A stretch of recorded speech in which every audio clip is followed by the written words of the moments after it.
తాజా రాజకీయ పరిస్థితులపై చర్చించేందుకు కాంగ్రెస్ పార్టీ నేడు అత్యవసర సమావేశం నిర్వహించనుంది.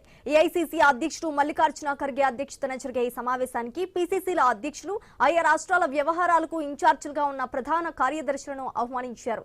రాజ్యసభ ఎన్నికల్లో మధ్యప్రదేశ్లో కాంగ్రెస్ అభ్యర్థి మీనాక్షి నటరాజన్ నామినేషన్ను ఎన్నికల సంఘం తిరస్కరించడం, పశ్చిమ బెంగాల్లో తృణమూల్ కాంగ్రెస్లో నెలకొన్న సంక్షోభం లాంటి పరిణామాల నేపథ్యంలో ఈ సమావేశాన్ని నిర్వహించాలని నిర్ణయించారు.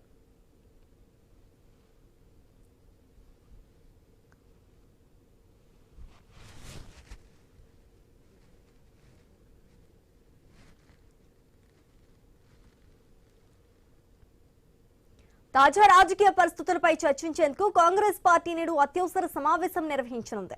ఏఐసీసీ అధ్యక్షుడు మల్లికార్జున ఖర్గే అధ్యక్షతన జరిగే ఈ సమావేశానికి పీసీసీల అధ్యక్షులు, ఆయా రాష్ట్రాల వ్యవహారాలకు ఇన్ఛార్జీలుగా ఉన్న ప్రధాన కార్యదర్శులను ఆహ్వానించారు.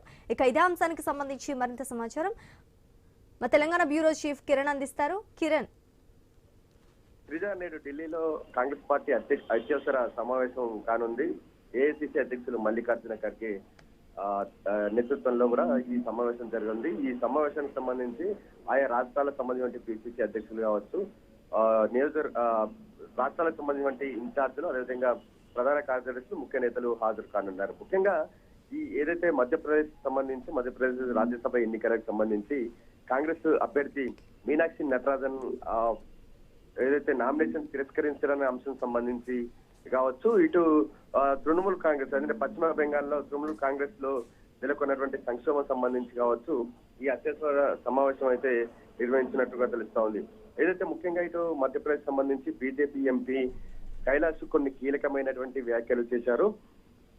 ఏదైతే క్రిమినల్ కేసులకు సంబంధించి అంటే మీనాక్షి నటరాజన్ పై ఉన్నటువంటి క్రిమినల్ కేసులకు సంబంధించి తెలంగాణ కాంగ్రెస్ పార్టీ నాయకులే తమకు లీకులు ఇచ్చారనేటువంటి విషయాన్ని ఆయన కుండబొద్దలు కొట్టినట్టు చెప్పారు. ఆ అంశం కూడా ఈ రోజు సమావేశంలో లేవనెత్తేటువంటి అవకాశాలు ఇస్తున్నాయని చెప్పొచ్చు. అయితే కొడంగల్ నియోజకవర్గానికి సంబంధించి ఓ కాంగ్రెస్ పార్టీ నాయకునిపై కూడా అనుమానం వ్యక్తం అయితే చేస్తా ఉన్నారు. అతని వెనకాల ఎవరు, ఏ కీలక నాయకులు ఎవరున్నారనేటువంటి చర్చ కూడా వచ్చేటువంటి అవకాశాలు కూడా ఉన్నాయని చెప్పొచ్చు. మొత్తానికైతే మధ్యప్రదేశ్ కావచ్చు, పశ్చిమ బెంగాల్ సంబంధించి అంశాలకు సంబంధించి కూడా ఈ రోజు కీలక సమావేశం అయితే నిర్వహించనున్నారు. ఈ సమావేశంలో ఎటువంటి అంశాలు తెరపైకి వస్తాయనేది కూడా చూడాల్సి ఉంది. Right, thanks for the update Kiran.